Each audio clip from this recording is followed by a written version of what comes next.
या ठिकाणी महत्त्वाच्या बाबींवर इथं काही विचार मांडत आहोत। मित्रांनो, या कणकवली विधानसभा मतदारसंघात सुनील जाधव यांनी म्हटल्याप्रमाणे बेंचेस म्हणजे बाकडी घोटाळा झालेला आहे, त्यानंतर ओपन जिम घोटाळा झालेला आहे, सोलर लॅम्प घोटाळा झालेला आहे आणि हा सगळा निधी समाज कल्याण विभागाचा आहे। म्हणजे या तिन्ही तालुक्यांमध्ये जवळजवळ 10 कोटीचा निधी खर्चित घातला गेला। वास्तविक या निधीच्या अनुषंगानं कोणत्याही प्रकारची मागणी सामान्य लोकांनी केलेली नव्हती, कोणत्याही ग्रामपंचायत सदस्यांनी केलेली नव्हती आणि या संदर्भात काही माहिती स्थानिक जनतेला नाही। ज्या वेळेला या अनुषंगानं काही माहिती आम्हाला मिळाली आणि त्या माहितीच्या आधारे आम्ही समाज कल्याण विभागाकडे दाद मागितली। खऱ्या अर्थानं ग्रामपंचायत सदस्य जवळजवळ 80% हे भाजपा पक्षाचे या तिन्ही तालुक्यांमध्ये आहेत। या भाजपा सदस्यांनी या संदर्भात आवाज उठवणं महत्त्वाचं होतं। या ठिकाणी काही माजी पंचायत समिती सदस्य आहेत, माजी जिल्हा परिषद सदस्य आहेत, हे सर्व भाजपा पक्षाचं प्रतिनिधित्व करतात। मात्र त्यांच्यामध्ये कोणामध्ये पण हिंमत नाही या निधीच्या अनुषंगानं आवाज उठवावा। या घोटाळा संदर्भात आम्हाला पहिल्यांदा माहिती भाजपाच्या सदस्यांनी दिली, फोनाफोनी करून दिली। त्यांच्यामध्ये हा विषय आपल्या नेत्यांकडे मांडावा ही हिंमत झाली नाही आणि अशा प्रकारे हा विषय आम्ही इथं आणला आणि आज शाहू फुले आंबेडकर समाजाच्या 250 वस्त्यांमध्ये 2000 बेंचेस लावण्याचा हा जो त्यांचा प्रयत्न होता तो प्रयत्न असफल झालेला आहे। कारण 2000 पैकी फक्त 1500 बेंचेस फक्त जे लावलेले आहेत आणि 500 बेंचेस जो लावायचे आहेत आणि या संदर्भातले सगळे कागदपत्र आमच्याकडे आहेत। आम्ही जे बोलतोय ते आम्ही कागदपत्राच्या आधारे बोलतोय। म्हणजे बेंचेस घोटाळा इथं जवळजवळ 1.5 ते 2.5 कोटी झालेला आहे। त्यानंतर सोलर लॅम्प घोटाळा, एक सोलर लॅम्प हा 4 लाख रुपयाला लावायचा होता प्रत्येक गावामध्ये। 45 गावांमध्ये हा सोलर लॅम्प लावलेला आहे आणि त्या 4 लाखापैकी खऱ्या अर्थानं 1.5 लाख ते 1,40,000 रुपये खर्च केलेले आहे। म्हणजे 50% घोटाळा झालेला आहे। सोलर लॅम्पचा निधी पण 2.5 कोटी रुपये होता। म्हणजे अशा प्रकारे या 2.5 कोटीमधले जवळजवळ अर्धे पैसे यांनी लागलेले आहेत। आणि त्यानंतर सगळ्यात मोठा घोटाळा म्हणजे जिम घोटाळा, ओपन जिम। या ठिकाणी 55 गावांमध्ये ओपन जिम लावलेले आहे आणि ओपन जिम लावत असताना त्याला स्ट्रक्चर लागतं। ते स्ट्रक्चर न असल्या कारणानं अनेक ठिकाणी साहित्य असं गावागावात टाकून दिलेलं आहे, असं उघड्यावर आहे, आम्ही अनेक ठिकाणी बघितलं। आणि यामध्ये तर फार मोठा भ्रष्टाचार आहे। एक जिमचा साधारण 9,80,000 रुपये लावलेले आहेत आणि खऱ्या अर्थानं त्याची खरी किंमत 3.5 ते 4 लाखच आहे। म्हणजे अशा प्रकारे 10 कोटीपैकी जवळजवळ 5.5 ते 6 कोटी रुपये हे या ठिकाणी खाल्लेले आहे संबंधित ठेकेदार आणि या जिल्ह्याचे समाज कल्याण आयुक्त यांनी हा सगळा घोटाळा केलेला आहे। त्याही पुढे या घोटाळ्याच्या अनुषंगाने सांगायचं झाल्यास हे सगळं बिल 15 दिवसामध्ये मंजूर केलेलं आहे। या संबंधित सगळे कागद आमच्याकडे आहेत। ज्या टिप्पण्या मारल्यात अधिकाऱ्यांनी त्या टिप्पण्या सुद्धा एका दिवसामध्ये मारलेल्या आहेत। म्हणजे 5-5 अधिकारी एका दिवसात टिप्पण्या मारतात आणि ते बिल अदा करतात। म्हणजे या ठिकाणी सगळी मिलीभगत आहे आणि अशा प्रकारे या संपूर्ण 3 तालुक्यांमध्ये बेंचेसचा फार मोठा घोटाळा झालेला आहे। त्या दिवशी एक पत्रकार परिषद आम्ही ऐकली भाजपा अनुसूचित जाती विभागाच्या नेत्यांची, कार्यकर्त्यांची। तर ते म्हणत होते की सगळ्या ठिकाणी शाहू फुले आंबेडकरचे कार्यकर्ते आज भाजपाचं काम करत आहेत। माझ्या माहितीप्रमाणे अनेक ठिकाणी आम्ही दौरे केले। त्या दौऱ्यांच्या माहितीप्रमाणे ते ज्या गावामध्ये गेले त्या गावामध्ये या भ्रष्टाचारासंदर्भात त्यांना प्रश्न विचारले, त्यांना उत्तरं देता आली नाहीत आणि त्यामुळं या 250 गावांमधली ज्या वाड्या वस्त्याची लोक आहेत ते सगळी लोक नाराज आहेत। तर हा प्रमुख मुद्दा या मतदारसंघामध्ये आहे, तो म्हणजे समाज कल्याण विभागाचा घोटाळा। त्यानंतर तुम्हाला मी सांगेन की धनगर समाज आणि मराठा आरक्षण जे आहे या आरक्षण युती सरकार देता आलं नाही। आपल्याला माहिती आहे की केंद्र सरकार 50% आरक्षणाचा कोटा जोपर्यंत वाढवत नाही तोपर्यंत मराठा आरक्षण मिळणार नाही, तोपर्यंत धनगर आरक्षण मिळणार नाही। महाराष्ट्र शासनानं या संदर्भात कोणतेही प्रयत्न केलेले नाहीत। महाराष्ट्र शासनानं 50%चा कोटा वाढवावा यासाठी केंद्र सरकारकडे खऱ्या अर्थानं प्रयत्न करायला हवे होते, मात्र ते प्रयत्न केलेले नाहीत। त्यामुळे मराठा आरक्षण प्रलंबित आहे। देवेंद्र फडणवीस जेव्हा पहिल्यांदा मुख्यमंत्री झाले त्या प्रचाराच्या आधी त्यांनी सांगितलं होतं की पहिल्या कॅबिनेटमध्ये धनगर समाजाला आरक्षण देणार. आता 10 वर्ष पूर्ण होत आहेत, धनगर समाजाला आरक्षण मिळालेलं नाही आणि हे दोन्ही समाज आज आरक्षणापासून वंचित आहेत. मी महत्त्वाच्या बाबींवर लक्ष केंद्रित करणार आहे. आज आमची मुलं, शाहू फुले आंबेडकर विचाराची मुलं MPSC UPSC परीक्षा देतात, मात्र या परीक्षांकडे दुर्लक्ष करण्याचं काम केंद्र सरकार करते आहे. जवळजवळ 70 ते 80 क्लास 1 अधिकारी अशा प्रकारच्या कोणत्याही परीक्षा दिलेल्या नाही अशा लोकांना डायरेक्ट त्यांनी अधिकारी म्हणून नियुक्त केलेलं आहे. म्हणजे MPSC UPSC परीक्षा करणारे विद्यार्थी रात्रंदिवस मेहनत करतात आणि त्यांना सुद्धा या नोकऱ्यांपासून त्यांनी वंचित ठेवलेलं आहे. त्यानंतर सगळ्यात महत्त्वाचा मुद्दा म्हणजे अनुसूचित जातीसाठी क्रिमिलियर लावलेला आहे. म्हणजे काय, उत्पन्नाची अट. ज्याचं उत्पन्न 8 लाख रुपये असेल त्या अनुसूचित जातीच्या कोणत्याही व्यक्तीला कोणत्याही योजनांचा लाभ मिळणार नाही. ही बाब प्रकर्षाने आम्ही प्रचारामध्ये मांडलेली आहे. अनुसूचित जातीच्या अनेक लोकांना यामुळे अनेक सवलतींपासून त्या ठिकाणी दूर राहावं लागणार आहे. त्यानंतर देवेंद्र फडणवीस यांनी मुख्यमंत्री झाल्यानंतर पहिली घोषणा केली, दादरच्या चैत्यभूमीवर बाबासाहेब आंबेडकरांचं भव्य दिव्य स्मारक उभं करायचं. मात्र तुम्ही आता जर बघितलात तर त्या चैत्यभूमीकडे कोणत्याही प्रकारचं स्मारकाचं काम चालू नाही. म्हणजे तेव्हा जे मुख्यमंत्री झाले तेव्हा ते नरेंद्र मोदींना त्या ठिकाणी आणून त्या ठिकाणी भव्य दिव्य कार्यक्रम करून वातावरण निर्मिती केली, मात्र बाबासाहेबांचा भव्य दिव्य पुतळा झाला नाही. त्याचप्रमाणे अरबी समुद्रामध्ये छत्रपती शिवाजी महाराजांचं स्मारकही झालं नाही. म्हणजे छत्रपती शिवाजी महाराजांचं नाव घ्यायचं, बाबासाहेब आंबेडकरांचं नाव घ्यायचं आणि फक्त मतं घेण्याचं काम हे युती सरकार करत आहे. त्यानंतर महत्त्वाची गोष्ट म्हणजे संविधानावरती यांचा नेहमीच वाईट नजरेनं लक्ष असतो. म्हणजे ते संविधान संपवण्यासाठी काम करतात. तुम्हाला माहिती आहे सगळ्यांना, अनंतकुमार हेगडे हे कर्नाटकचे मंत्री होते. त्यांनी संविधान बदललं जाईल यासाठी अनेक सभांमध्ये भाषणे केली. त्याचप्रमाणे आरक्षणाच्या बाबतीत सुद्धा भाजपची भूमिका आपल्याला माहिती आहे. आज तुम्हाला माहिती आहे की महाराष्ट्रामध्ये 2.5 लाख नोकर भरती व्हायची आहे. 2.5 लाख नोकर भरती ते का करत नाही, तर या ठिकाणी बहुजन समाजाची मुलं आरक्षणाच्या माध्यमातून नोकरीला लागतील. म्हणजे आरक्षण द्यायचंच नाही आहे आणि त्यामुळे 2.5 लाख भरती झालेली नाही. ही भरती न झाल्या कारणाने आणखी एक गोष्ट लक्षामध्ये येते, ज्या आपले सरकारी कर्मचारी आहेत त्यांच्यावर सुद्धा फार मोठा ताण येत आहे. अनेक ऑफिसमध्ये मोठ्या प्रमाणामध्ये कर्मचारी कमी प्रमाणामध्ये असल्या कारणानं सरकारी कर्मचाऱ्यांना मोठा ताण येत आहे. त्यानंतर आणखी एक सरकारने काम केलं ते म्हणजे सरकारी उद्योग विकून टाकले. अनेक सरकारी कंपन्या बंद केल्या आहेत. त्याचं कारण काय, तर सरकारी कंपन्या बंद केल्या कारणानं त्या ठिकाणी आरक्षणावरून लागलेले जे लोक होते बहुजनी समाजातले त्यांच्या पण नोकऱ्या गेलेल्या आहेत. म्हणजे जिथे तिथे आरक्षण संपवणं हा एक कलमी कार्यक्रम हा या केंद्र सरकारनं आणि महाराष्ट्र सरकारनं केलेला आहे. आणि अशा प्रकारे भाजपा हा बहुजनांच्या विरोधात काम करतोय.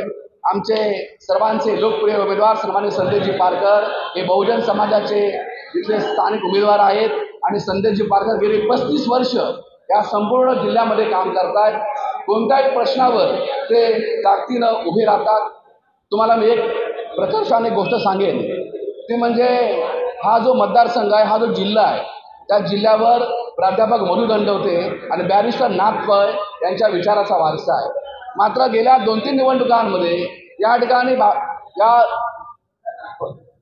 प्रामुख्याने या विचारांना दुर्लक्ष केले जात आहे. नाथ पै आणि दंडवतेंचे विचार आज बाजूला केले जात आहेत आणि या ठिकाणी पैशाची संस्कृती इथं उभी राहत आहे. ह्या गेल्या काही 2-3 निवडणुकांमध्ये म्हणजे पैशांचा महापूर येतो असे पैसे इथं टाकले जातात. मात्र आम्ही सजगतेनं या बाबतीत सर्व बाबतीमध्ये प्रचार यंत्रणा राबवताना लोकांना आव्हान केलेलं आहे. या ठिकाणी जो उमेदवार तुमच्या उपयोगी पडणारा आहे, तुमच्या घरी रात्री 2:30 वाजता येणार आहे, तुमच्या फोनवर उपलब्ध होणार आहे, त्यासाठी तुम्ही त्या मुद्द्याला मतदान करणं महत्त्वाचं आहे. 2,500-2,000 रुपये घेऊन तुमचं मत तुम्ही विकू नका, अशा प्रकारचं आव्हान आम्ही या सर्व जनतेला केलेलं आहे. त्याचप्रमाणे आणखी एक महत्त्वाचा विषय म्हणजे जुनी पेन्शन योजना. जुनी पेन्शन योजना आम्ही देणार अशा प्रकारची या सरकारनं हमी दिलेली होती. मात्र जरी मतं आता 5 वर्ष पूर्ण झाली तरी जुनी पेन्शन दिलेली नाही. आणि शेवटचा एक तुम्हाला मुद्दा सांगेन तो म्हणजे त्यांनी लाडकी बहीण योजना आणलेली आहे. लाडक्या बहीण योजनेचं आम्ही स्वागत केलेलं आहे. महाविकास आघाडीने पण स्वागत केलेलं आहे. परंतु लाडकी बहीण योजना आली कधी? तर लाडकी बहीण योजना कधी आली? जेव्हा लोकसभेच्या निवडणुकीमध्ये भाजपाचा दारुण पराभव झाला, फक्त 9 खासदार निवडून आले, तेव्हा त्याच्या असं लक्षामध्ये आलं की एका विधानसभामध्ये युती सरकारचा प्रचंड मोठा पराभव होईल आणि या पराभवापोटी त्यांनी लाडकी बहीण योजना आणली, जी मध्य प्रदेशमध्ये चालू होती. लाडकी बहीण योजना हे फक्त योजनेचं नाव आहे. 1,500 रुपयामध्ये तुम्ही माझी लाडकी बहीण म्हणू शकत नाही. आज बहिणींसमोर अनेक प्रश्न आहेत आणि हे प्रश्न म्हणजे महागाई आहे, बेकारी आहे, अनेक प्रकारच्या या ठिकाणी त्यांच्या अडचणी आहेत. ह्या अडचणी दूर करण्यासाठी 1,500 रुपये उपयोगी पडणारे नाही आहेत. आपल्या महाविकास आघाडीनं या निवडणुकीनंतर प्रत्येक बहिणीला 3,000 रुपये देण्याचं घोषणापत्रामध्ये जाहीर केलेलं आहे. हा त्याचा शेवटचा प्रयत्न आहे. म्हणजे महाराष्ट्रामधली सगळी जनता आपल्या विरोधात आहे हे लक्षामध्ये आल्यानंतर त्यांनी लाडकी बहीण योजना आणली आणि या लाडक्या बहिणी आपल्याला तारतील सुद्धा वाटतंय. पण येत्या निवडणुकीमध्ये या लाडक्या बहिणी त्यांचा फार मोठा पराभव करतील याचा आम्हाला विश्वास आहे. त्या निवडणुकीमध्ये सन्माननीय संदेशजी पारकर यांना प्रचंड मताधिक्याने इथली जनता निवडून देईल. बाजूला भावी पालकमंत्री सन्माननीय वैभव नाईक यांना सुद्धा तिथली जनता फार मोठ्या प्रमाणात निवडून देईल आणि तिकडे राजनतेली आहेत त्यांना पण प्रचंड मताधिक्याने इथली जनता निवडून देईल. आणि या कोकणामध्ये ज्या गद्दारांनी गद्दारी केली त्या गद्दारीचा वचपा इथली संपूर्ण कोकणमधली जनता निश्चितपणे घेईल असा मला विश्वास आहे. आणि या ठिकाणी पुन्हा एकदा मी सांगेन की संदेशजी पारकर मोठ्या मताधिक्यानं लोकांच्या मनातले उमेदवार निवडून येतील एवढं सांगतो आणि थांबतो. आज निवडणूक जाहीर झालेली आहे. गेल्या 1 महिन्यामध्ये अनेक जण म्हणजे नितेश राणेंना फक्त खुश करण्यासाठी काही अनुसूचित जातीच्या स्वयंघोषित नेते पत्रकार परिषद घेत आहेत. परंतु आम्ही त्यांना आठवण करून देतो की त्यांना जी समाजाची पदं मिळाली, त्यांचे जे जिल्हाध्यक्ष आहेत सेलचे, ते कोषाध्यक्ष आहेत आमच्या समाजाचे, ते पद कोणामुळे मिळालं हे त्यांनी जाहीर करावं. ते सांगतात की आमची 90% जनता चर्मकार असतील, मातंग, चर्मकार आणि बौद्ध आणि त्यांना ज्ञात नाही आहे की अनुसूचित जातीमध्ये 50 जातींचा उल्लेख असतो. समाजाचा अभ्यास माहिती असावा. मी त्यांना आवाहन करतो की त्यांनी चर्मकार समाजातील फक्त 100 कार्यकर्त्यांचा मेळावा घेऊन दाखवा, नाहीतर आम्ही 10,000 लोकांचा मेळावा घेऊन दाखवतो. हे स्वतःला नितेश राणेंना खुश करतात. नितेश राणेंनी आमच्या समाजासाठी काय केलं हे उघडपणे आमच्यासमोर कधीही आम्ही सामने करावं, आम्ही तयार आहोत. मी विचारतो नितेश राणे साहेबांना की तुमच्याकडे गेली 35 वर्षे सत्ता आहे, आमच्या दलित वस्ती आहेत, त्या दलित वस्तीमध्ये 70 ते 80% गाव तुमच्या ग्रामपंचायती आहेत. आज किती ग्रामपंचायतीमध्ये स्मशानभूमी आहे, किती गावातले रस्ते आहेत, याची उत्तर तुम्ही द्या. मध्यंतरी बँक घोटाळा झाला, मध्यंतरी 10 कोटीचा बँक घोटाळा या नितेश राणेंनी आणि त्याच्या टीमने केला. आमच्या परमपूज्य बाबासाहेब आंबेडकर दलित विकास निधी याच्यातून मंजूर झालेल्या बँक एका रात्रीमध्ये मंजूर करतात. टेंडर एका रात्रीमध्ये निघतं, एका रात्रीमध्ये 3 टेबल 5 मिनिटे टेंडर येतं. म्हणजे हेच पैसे आमच्या स्मशानभूमीसाठी का वापरले गेले नाही? तुम्ही ओपन शेड केला, कोणाची मागणी होती? ओपन जिमची कोणी मागणी केली? तुम्ही हायमार्टचा घोटाळा केला, हायमार्ट कुठे लागले गेले याची यादी देण्यास तुम्ही तयार नाही आहात. तुम्ही नितेश राणेंना भीती होती की बँक प्रकरण आपल्याला शेकणार आहे, आम्ही ते सोडणार पण नाही आहोत. बँक प्रकरण नितेश राणेंवर आम्ही शेकवणारच, कारण त्यांनी आयुक्तांना आम्हाला भेटायला पण दिलं नाही. आम्ही 2 वेळा आमचे कार्यकर्ते त्यांना भेटायला गेले, आयुक्तांची त्यांनी बदली करून टाकली. मग तुम्ही घाबरता कोणाला? हे बागडं बोलले तुम्हाला सांगतात की 80% जनता तुमच्याबरोबर आहे. संविधान मोर्चा बचाव तुम्ही काढला, हा मनोरंजनचा मोर्चा काढला तुम्ही. किती दलित होते तुम्हाला? एवढं जर दलितांचं प्रेम होतं तर बँक घोटाळ्यासाठी आम्ही ज्यावेळी मोर्चा काढला, संदीप कदम यांच्या नेतृत्वाखाली जो मोर्चा झाला, तर तुम्ही कुठे होता? प्रकाश वागेरकर असतील, आपले CR चव्हाण असतील, छोटू कदम असतील, अनुकूल जाधव, असंख्य कार्यकर्ते आम्ही मैदानात उतरलो, आम्ही त्याच्यावर न्याय मागितला. एकही शब्द सुद्धा नितेश राणे यांनी काढलेला नाही. कणकवली शहरामध्ये काम करत असताना दलित विकास निधी कुठे गेला हा कोणाला सांग पत्ता नाही. आमच्या NT समाजाचे लोक असतील, ज्यावेळी DP रोड होता त्यावेळी एकमेव माणूस संदेश पारकर हे लोक त्या लोहार समाजासाठी असेल, गोंधळी समाजासाठी भांडवल होते की त्यांच्या घरांना काढून टाकू नका, त्यांना कुठेतरी राहण्याची व्यवस्था करा. पण एकाही त्या समाज बांधवाला आजही त्या नगरपंचायतीतून घर मिळवून दिलेलं नाही आहे. हाच काय तुमचा विकास? आज असंख्य दलित वस्तीतील निधी तुम्ही खर्ची घालता आणि कसा घालता आम्हालाच कळत नाही आहे. तुमचा हा फ्रॉड आमची मागासवर्गीय जनता, दलित जनता, अनुसूचित जातीचे 50 जाती एकत्र मिळून तुमच्या विरुद्ध लढा करत आहेत आणि या लढ्यामध्ये आमची मशाल संदेशभाई पारकर यांच्या नेतृत्वातून नक्कीच उभी करू. आम्ही माननीय वैभव नाईक असतील, संदेश पारकर असतील, सतीश सावंतसाहेब असतील आणि मीनाक्षी राऊत साहेब यांच्याकडे शब्द टाकला की आम्हाला चर्मकार समाजासाठी भवन नाही आहे. एका शब्दावर आम्हाला लाखोचा निधी त्यांनी उपलब्ध करून दिलेला आहे. आज झुबाड असेल, नांदोस असेल, काळसे असेल, उंबरमाळामधील रविदास भवन असेल, असं असंख्य निधी दिलं. तुम्ही आम्हाला दाखवून द्या. तुम्ही बोलताना फक्त सांगता केला, पुरावे द्या, आम्ही पुरावे देतो तुम्हाला. विकास करत असताना दलिताचा विकास तुम्ही काय केलं? किती शिक्षण सवलती केला? आमची सावित्रीबाई फुले योजना आहे, दलित विद्यार्थी उपस्थिती भत्ता म्हणून मिळतो. अजूनही तुम्ही एकच रुपये आहे. आम्ही तुमच्या मुख्यमंत्र्यांकडे मागणी केली, अर्ज केले, शिक्षण मंत्र्यांना मी स्वतः सांगितलं, सभा होती त्यावेळी, शिक्षण मंत्र्यांनी बघतो म्हणतो पण त्याच्यावर काहीही कारवाई नाही आहे. अजूनही तो दलित वस्ती निधी एकच मिळतो. तुमचे भत्ते कसे वाढतात? तुमचा भत्ता वाढतो, तुमचा प्रवास भत्ता वाढतो. तुम्हाला बँक घोटाळा करताना ज्ञान कळालं, मग कसं काय होणार? त्यापेक्षा तुम्ही शाळा सुधारली असते. आम्ही दलित वस्तीमध्ये अंगणवाडीला शाळा चालू केल्या असतात. आमचा मुलगा गरीब आहे, तो शिकला असता. आज तुम्ही घाट घातला आहे की खाजगीकरण करा जिल्हा परिषद शाळांचं. व आमच्या समाजात दलित समाजाचा मुलगा शिकणार कसा? परिस्थिती किती त्यांची?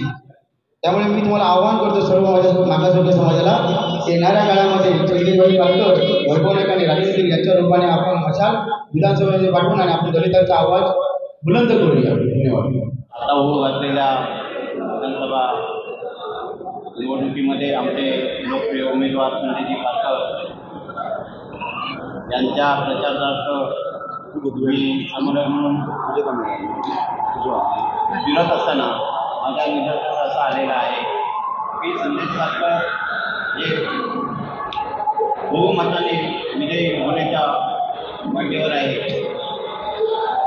आमच्या मागासवर्गीय बोला तुम्ही बोला. अनुसूचित जाती जमातीच्या सर्व जे मागासवर्गीय लोक आहेत ते 90% संदेशभाई पारकर यांच्या पाठीशी आहेत. भाजपाचे युवा मोर्चाचे जे नेते आहेत अध्यक्ष नामदेव जाधव यांनी कालच जे वक्तव्य केलं होतं त्या अनुषंगाने मी बोलणार आहे. भारतीय चर्मकार समाज संघटनेचा मी अध्यक्ष असताना त्यांच्या गावामध्ये शिरोळे रांजणवाडी येथे जी मशालभूमी झालेली आहे ती भारतीय चर्मकार समाज अध्यक्ष या नात्याने मी मंजूर करून आणले. ते काम मी पूर्ण करून घेतलेलं आहे. नामदेव जाधव यांना भाजपमध्ये 3 पदं ही 6 महिन्यामध्ये मिळाली असल्यामुळे एक उपाध्यक्षपद मिळालं, एक कोषाध्यक्षपद मिळालं आणि एक आता ते अध्यक्षपदावर काम करत आहेत आणि त्यांच्या डोक्याची हवा गेलेली आहे. ते वक्तव्य करताना चुकीची वक्तव्य करत आहे. जे काम त्यांनी केलेलं नाही ते काम आपण केलं तर सांगत आहे, समाजाची दिशाभूल करत आहे, तसेच ते त्यांच्या नेत्याची दिशाभूल करत आहे. मी सर्वांना हे सांगू इच्छितो की संदेशभाई पारकर हे एक संघर्ष योद्धा आहेत आणि ते या आमच्या समाजासाठी अनेक वेळा उपयोगी पडलेले आहेत आणि संघर्ष करत आहेत. त्या संघर्षामध्ये आम्हाला सहभागी करून घेत आहेत. यापूर्वी ह्या मागच्या महिन्यामध्ये आम्ही हे भ्रष्टाचार जो झालेला होता बँकेचा त्या संदर्भात जो आम्ही मोर्चा काढला होतो त्याला 700 ते 800 आमच्या समाजाचे लोक आम्ही गोळा केले होते. नामदेव जाधव यांनी किमान 50 लोक तरी त्यांच्या ताकदीने इथे गोळा करून दाखवावे आणि असं मी त्यांना आवाहन करतो. खोटं बोला पण रेटून बोला ही भाजपचं जे आहे ते नामदेव जाधवने अंगीकारलेलं आहे आणि त्यांनी हे खोटं बोलतायत ना त्याच्या अनुषंगाने मला हे बोलणं भाग पडलेलं आहे. ते आमच्या समाजाचे आहे याचं, परंतु त्यांनी आम्ही जो मोर्चा काढला त्याच्यामध्ये कुठल्याही प्रकारचा सहभाग घेतलेला नव्हता. उलट ते आमच्या समाजाची दिशाभूल करत असताना आपल्या नेत्याची पण दिशाभूल करत आहे.